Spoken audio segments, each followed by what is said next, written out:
नमस्कार. आज आपण बनवणार आहोत मेथीची भाजी.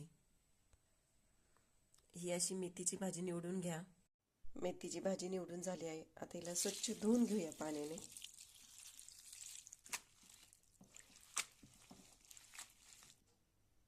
मेथीची भाजी बनवण्यासाठी लागणार आहे लसूण, हिरवी मिरची आणि मूग डाळ मी अशी पाण्यात भिजत ठेवली आहे 5 मिनिटे. लसूण आता सोलून घेऊयात. भाजी स्वच्छ धुवून नितळत ठेवा. आता आपण मेथीची भाजी करायला घेऊया. कढई गॅसवर तापली आहे. त्यामध्ये आपण आता तेल ओतूया. तेल तापलं की त्यामध्ये लसूण चेचून व हिरवी मिरची बारीक चिरून तेलामध्ये टाका.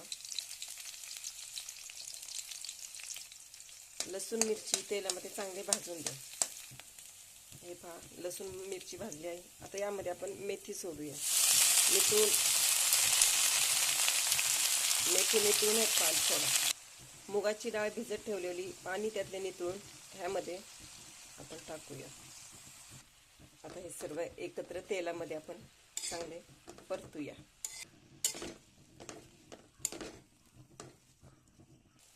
भाजी तेलामध्ये परतल्यावर थोडंसं यावर मीठ टाकूया. मीठ टाकल्यानंतर परत एकदा परतूया. आता बारीक गॅस करून भाजी आपली शिजून द्या. याच्यावर झाकण ठेवा. मध्ये आधी झाकण काढून भाजी परतून घ्या.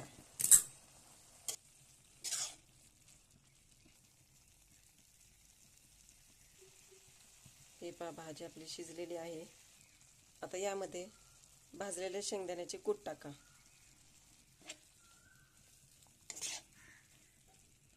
हे पहा, आपली मेथीची भाजी तयार.